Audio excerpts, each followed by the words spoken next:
very lucky today to have Mr. Alan Crabbe with us. He's the co-founder of online platform Pozible. If you don't know what Pozible is, you need to read the news a little bit more.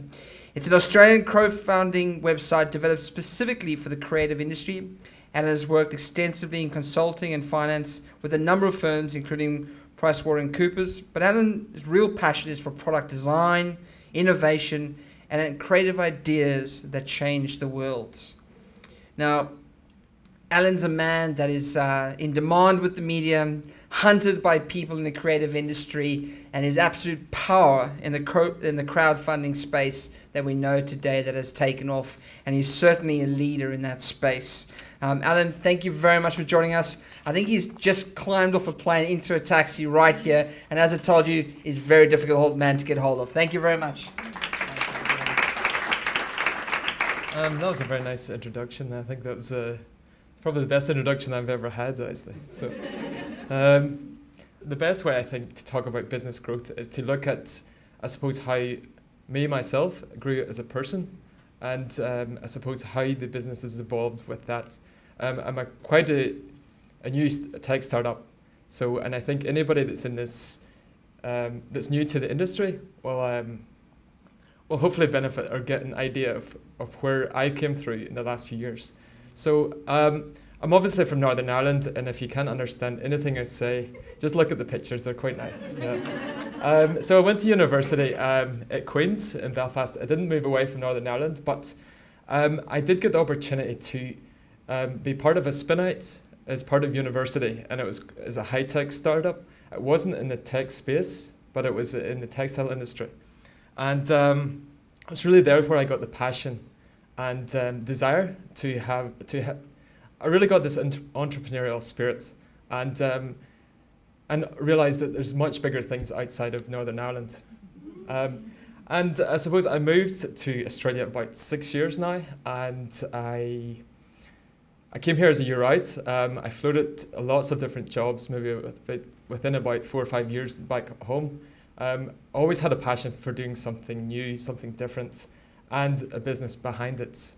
I came to Australia, and that last slide you would have seen, I organised this is part of my story of Pozible as well. I organised a road trip to up the East Coast. I bought a car. I recruited a few people, something a bit unusual. I put a classified ad in Gumtree, and a few people got involved. We went up the coast, and that's where I met my co-founder. We shared the same desire of doing something much bigger, something for ourselves. We're used to working for other people in small startups, different industries, and we set up a website called WonderArt, and that was our first business together in the tech space. And it's something I always had a passion to do, to set up a platform or a website, to do something on my own. But it didn't get much traction. And we loved what we did, but we weren't able to become a sustainable business in itself. So I'd always been following trends and things online.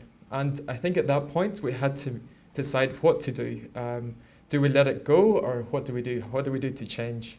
So we looked around and looked at the industries that were growing, what was happening in the online space around the creative industry, and that's where we came up with the idea of crowdfunding. It's something I had spotted probably back in 2006, 2007 within the music space, and then over time we've seen it used again and again in the US, and there was no solution for anyone in Australia to use any of these other platforms around the world in Australian dollars. And we thought, this is an opportunity for us. Let's change, let's pivot, let's break what we've got, and let's do something different. So we failed fast, and we learned from the mistakes, lots of them. So looking at myself as a tech, my background's in development, and Rick, my business partner, was in design, and we agreed that we would only spend 30% of our time on both of them, right? And go out there and actually start to speak to people. We loved getting down into coding and just staring at the screen all day, but we realized the value of actually going out and connecting with people, building relationships, building customers, and this is, I suppose, the key for us in our strategy on how we grew. So we looked at partners. We moved out of working in our bedrooms, in our studies, or wherever. The cafes usually, actually, but went into co-working spaces. And since then, we have never not worked in a co-working space. So we've been going for pretty much 3.5 years now, and we've always had at least one or two of us in a co-working space and connecting and also learning from other people. And Pozible actually took off much faster than we expected. For us, it was always going to be a side project to subsidize maybe a bit of the costs, some expenses of the coffees, the beers and things. But it did take off quite fast. And along the way, we did make mistakes. And some advices, some critical ones around maybe even the business name. Just be careful that you can register the business as with the business name. You spotted a slide ago that was a fun break. Was used. Anybody that knew us, we were called Fun Break for the 6 months. The rebranding wasn't so much a rebranding. It was more of a force to change the name because we couldn't use the word fund. But we've grew to like Pozible a lot. So I forget what that slide meant. But